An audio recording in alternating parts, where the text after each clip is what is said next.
Olá, gente!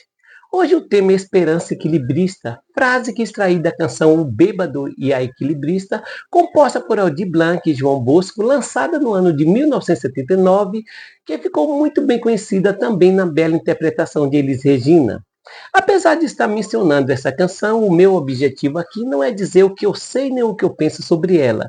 O que eu pretendo por meio desse tema é, com base em algumas situações vividas por algumas personagens históricas, dentre elas Madre Teresa de Calcutá e o belemita Davi, dizer que quando o interesse é genuinamente altruísta, é preciso e possível seguir em frente, mesmo tendo a esperança abalada. Para que o vídeo não fique muito longo, eu decidi dividir o tema em duas partes ou dois vídeos. Nessa primeira parte, pretendo estar trazendo algumas situações vividas por Madre Teresa e por Davi, e na segunda, estou querendo trabalhar a conclusão do tema.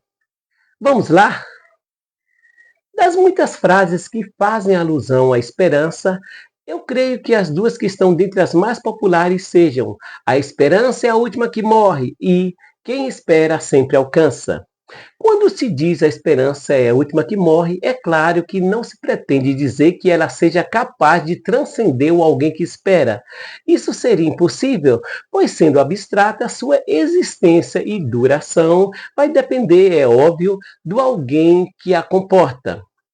Há um trecho da canção Esperanças Perdidas, gravadas pelo grupo Os Originais do Samba, que diz mais ou menos assim: e quantos sonhos se tornam esperanças perdidas por alguém que os deixou morrer sem nem mesmo tentar? Eu acho que quando se diz a esperança é a última que morre, o que se pretende dizer é que, enquanto aquele alguém que espera estiver conseguindo de alguma forma ver a mais ínfima ou remota possibilidade no campo do natural ou do sobrenatural, sua esperança, apesar de abalada, continua viva. Quem espera sempre alcança. Para mim, essa frase só faz sentido se a entendermos como estímulo a persistir, insistir, não desistir facilmente. Porque de outra forma não tem lógica. Quem espera sempre alcança o quê?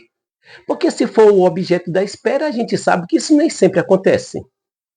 Sabemos que, por muitos motivos, nem sempre conseguiremos tudo o que queremos, que buscamos, que esperamos conseguir.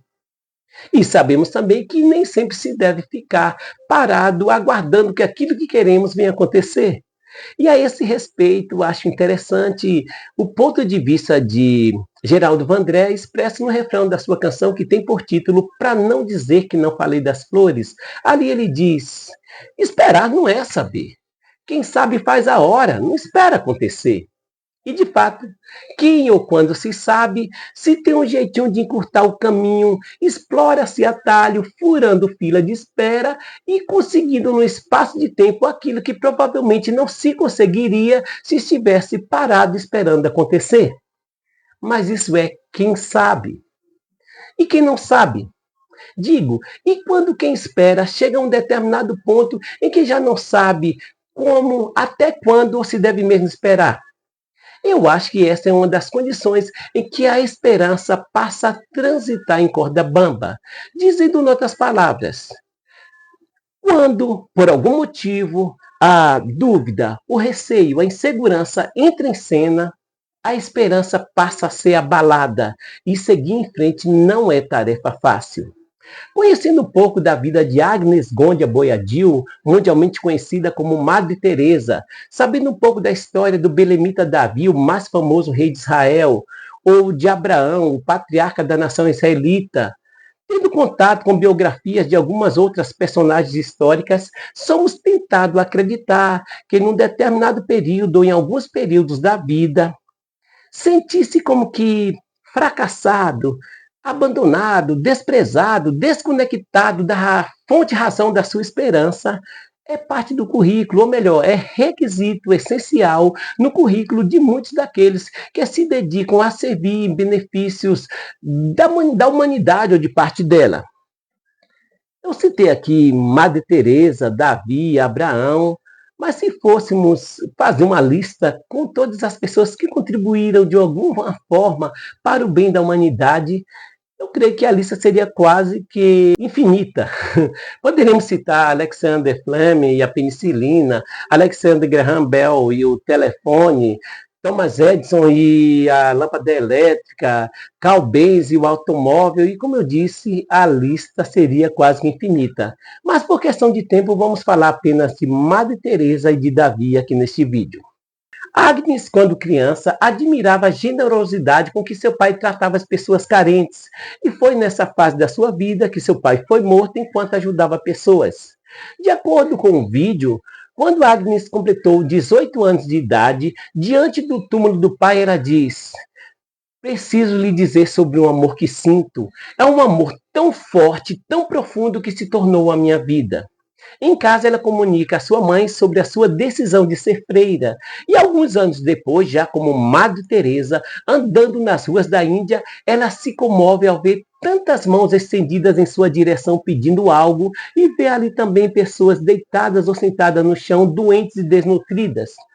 Lá no convento, ela decide usar seu parco recurso financeiro e sua pequena influência para ajudar essas pessoas e deixa bem claro o seu interesse maior, que era de estar o mais próximo possível delas. A Madre Superiora tenta adverti-la sobre o perigo dessa sua decisão e das suas atitudes, e que numa Índia politeísta, onde principalmente grupos de hindus e muçulmanos viviam em constante conflito, jamais aceitariam pacificamente uma freira católica trabalhando com pessoas entre eles. Mas ela estava realmente determinada. Então, com o endosso do arcebispo, sua superiora lhe faz a seguinte sugestão: Madre, você pode se desligar da ordem de Loreto, ao qual pertencemos, e tendo abandonado o hábito, deixando de ser freira, se tornando uma mulher comum, você pode realizar o seu sonho. Mas ela contesta veemente: não, de jeito nenhum. Jamais abrirei mão da minha vocação. Jesus me pediu para ser freira lá fora, entre os pobres dos pobres. Expressões semelhantes a essas ela usa em outros momentos. Jesus me pediu, Jesus mandou, Jesus falou. Mas, ao que parece, as pessoas escutavam da mesma forma que nós hoje em dia escutamos em alguns momentos pessoas dizerem: Deus mandou eu trazer essa palavra, Deus mandou eu falar isso, Deus mandou entregar esse recado. Ou seja, essas expressões não causavam o impacto que causariam se não fossem tão comumente usadas e, em alguns casos, por aqueles que buscam, por meio delas, atrair maior atenção ou credibilidade para suas ideias e opiniões nem sempre coerentes. Mas o fato é que tanto as autoridades eclesiásticas como as pessoas comuns queriam saber o que motivava aquela mulher a ser o que era e fazer o que fazia. Aí então, quando ela resolve buscar apoio para realizar um dos seus propósitos, que era a criação da congregação As Missionárias da Caridade, que veio a calhar que coubesse ao padre Serrano o poder de decidir sobre aquilo. E ele, conhecendo muito bem a complexidade que envolvia aquela questão, entendia que não poderia deliberar sobre aquilo se não conhecesse ao menos uma razão excepcional que a justificasse. Então ele tenta entender o que levava Madre Teresa a expor voluntariamente a sua vida aos mais variados tipos de humilhação, inclusive de sair mendigando em favor de desconhecidos. Por que que ela não temia os mais variados tipos de perigos, inclusive de morte, e não apenas por agressão física, mas também por contágio de doenças, já que ela estava sempre em contato direto com pessoas que sofriam dos mais variados males? E ele não encontrou resposta para isso, ouviu opiniões de outras pessoas, inclusive da Madre Superiora, mas sabia que se alguém tivesse uma resposta para aquilo, seria ela, Madre Teresa. Tenta encontrá-la para conversar sobre o assunto, mas nunca encontra, então resolve dizer não, negar aquele seu requerimento. Um dia o arcebispo a encontra para lhe dar uma boa notícia e, após ter feito isso, lhe diz: só lamento que a criação da congregação As Missionárias da Caridade não possa ser aprovada. E ela pergunta por quê, e ele diz: o padre Serrano tem lhe procurado para conversar e nunca lhe encontra. Ela diz: mas eu não tenho nada a falar. E é nesse momento que ela revela que tinha um voto de silêncio. Ele diz: então você tem um voto de silêncio, você tem um segredo? Tudo que ligares na terra será ligado no céu. Se entender por bem, a igreja tem autonomia para liberar do seu voto. Então, no confessionário, diante do padre Van Exen, ela é liberada do voto com a condição de conversar com o padre Serrano. E nessa conversa com o padre Serrano, ela com uma certa dificuldade para falar e até de organizar as palavras e dizer o que precisava ser dito, por fim acaba dizendo: sei que parece absurdo, mas eu sou capaz de conversar com Jesus, de ouvir a sua voz, e eu não teria conseguido nada do que consegui se não fosse por ele. O padre lhe diz: ah, então você é uma eleita do Senhor? Ela diz: não, menos. Sou apenas um lápis nas mãos de Deus e é ele quem escreve. Então, já no seu escritório, diante do arcebispo, o padre Serrano leu o documento por meio do qual estava negando a criação da congregação. E então, após ter lido, ele diz assim: esta era a minha decisão antes de ter conversado com a madre, mas depois de tê-la ouvida, mudei de opinião. Quem somos nós para conter o lápis de Deus? Bem, percebe-se que a fé e a esperança que despertavam na Madre Teresa a coragem, a força e a determinação para realizar aquilo que era a razão da sua vida, o exercício da caridade, estavam sustentados em grande parte nessa possibilidade, nessa graça que era, como ela acreditava, poder se comunicar com Jesus, falar e ser ouvida e poder ouvi-lo. Acontece que, não por demérito dela, mas por ser parte do processo, é como eu já disse e assim acredito, por ser requisito essencial no currículo, por um período, por períodos, a Madre Teresa não pôde contar com o prazer e o benefício que essa comunicação com o divino lhe proporcionava. Por mais que ela buscasse e tentasse, não conseguia mais ouvir aquela voz e aquele falar que lhe faziam tão bem. E quando ela falava ou quando rezava, não conseguia escapar daquela sensação de estar falando com nada e ninguém. Já não havia mais aquela sensação de estar sendo ouvida e estar sendo acolhida por aquele a quem ela se dirigia as suas preces. E é claro que tudo isso afligia muito e de tal forma que os termos solidão, escuridão, vazio e silêncio passaram a estar frequentes nas suas falas. Há duas frases extraídas de cartas escritas por ela, que nos levam a perceber como a sua fé e a esperança estiveram abaladas. Numa delas ela diz: onde está em minha fé? Procuro no mais profundo e não há nada exceto o vazio. Numa outra, que é parte da carta escrita ao reverendo Michael Van der Pitt em setembro de 1974 ou 79, me esqueci agora, ela diz: Jesus tem um amor muito especial por você. Quanto a mim, o vazio e o silêncio são tão grandes que olho e não vejo, escuto e não ouço. Eu paro aqui para falar um pouco sobre Davi. Davi, o caçula dentre os 8 filhos do belemita Jessé, foi, de acordo com a Bíblia, por determinação divina, ungido rei de Israel por intermédio do profeta Samuel. É muito importante observar que não se trata de alguém que pertencesse à família real, porque se assim fosse, o trajeto entre a unção e a assunção ao trono seria muito mais simples. Mas estamos falando de Davi, um jovem quase que desconhecido, de um lugar pequeno, de uma família pobre. E essas condições tornam evidente que para assumir decentemente um reino, ele precisaria, além da unção, de uma qualificação que incluía, dentre outras coisas, conhecer a rotina de um reino dentro e fora do palácio, realizar um feito notável que o tornasse conhecido pelo menos a nível nacional e tornasse legalmente parte da família real, para não ser tido como usurpador. Quando se lê o primeiro livro de Samuel, a partir do capítulo 16, percebe-se que aquele que determinou a sua unção, além de preparar todo o cenário, possibilitou a sua entrada em cena para que ele, Davi, pudesse pôr em prática os talentos e virtudes que recebeu desse próprio Deus. Vejamos, Saul, que era o então rei de Israel, passou a ser atormentado por um espírito maligno. E é dentre os servos desse rei Saul que aparece alguém e diz: para que o rei encontre paz diante dessa perturbação espiritual, é preciso que haja no palácio alguém que saiba muito bem tocar harpa, porque vai acontecer que o espírito estando a atormentar o rei, a harpa sendo tocada, o espírito sairá e o rei encontrará paz ou alívio. O rei gostou disso, agora restava descobrir onde encontrar esse tocador.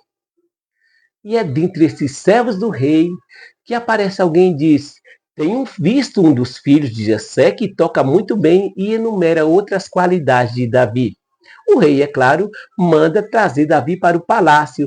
No palácio, Davi dá conta do recado, consegue atender muito bem a expectativa. O rei gosta dele e o coloca também como seu escudeiro.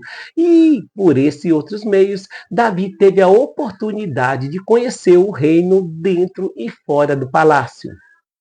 Naquela época, a Filístia se posicionou para guerrear contra Israel, o que era normal, já que as nações viviam em guerra. Mas o que tornava aquele combate um tanto incomum é que dentre os soldados filisteus havia um gigante guerreiro que era temido não apenas pelo exército de Israel, mas por todos os exércitos que conheciam a sua fama. E esse gigante tinha por hábito, durante o tempo que estava no acampamento para guerrear, sair 2 vezes por dia dizendo impropérios e desafiando o soldado de Israel para o combate.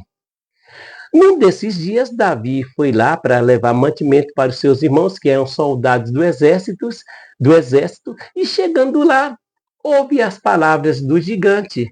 E o interessante é que aquele falar que despertava nos soldados medo e desejo de fugir, em Davi despertou um sentimento diferente. Davi ficou indignado e desejoso de ir ao combate com o gigante para derrotá-lo.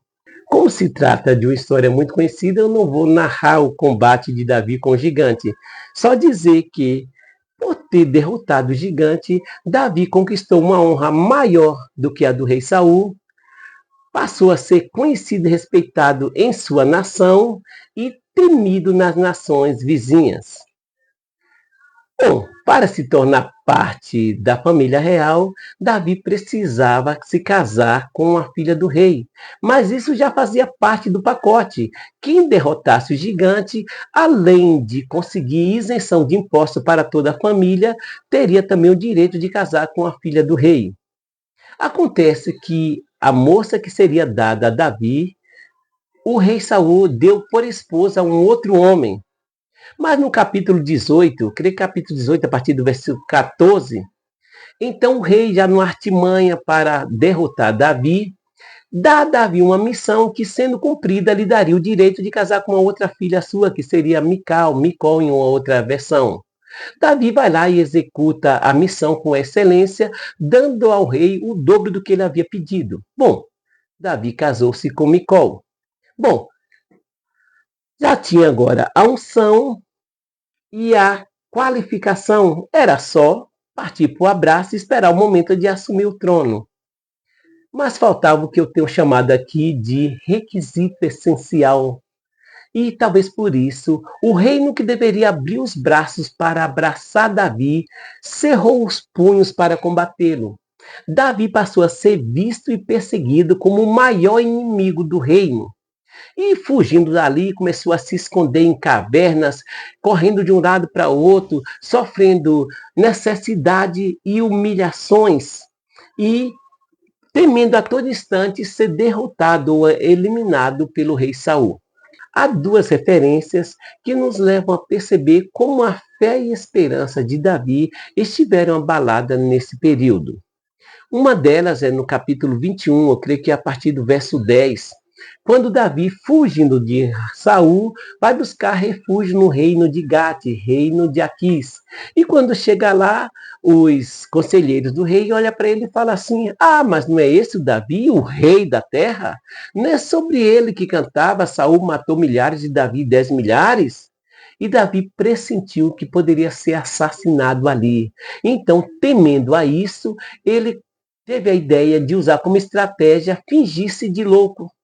E então deixou a saliva escorrer pela barba e começou a fazer risco nos umbrais da cidade e conseguiu. O rei entendeu que ele estava louco e ele pôde sair dali com vida. Uma outra situação, já no capítulo 22, a partir do verso 3, mais ou menos, quando Davi procura o rei dos Moabitas e pede: eu te peço que deixe meus pais ficar aí com você até que eu veja o que Deus há de fazer com a minha vida. Davi, meu amigo Davi, seus terríveis erros com Batseba e Urias criaram a névoa imensamente densa e insolúvel. Seu combate com o gigante criaram um esplendor, um brilho excepcional. E assim, enquanto um turva, o outro ofusca a visão, não permitindo que muitas pessoas vejam o ser humano que você foi. Quanto altruísmo havia na sua alma. Coisas que são reveladas em pequenos e tímidos textos da sua biografia. Bem, gente, eu estou encerrando aqui essa primeira parte. Na segunda parte, estarei trabalhando, como eu já disse, a conclusão do tema. Muito obrigado por assistir aos meus vídeos e, se possível, se inscreva no canal. Que Deus nos abençoe grandiosamente.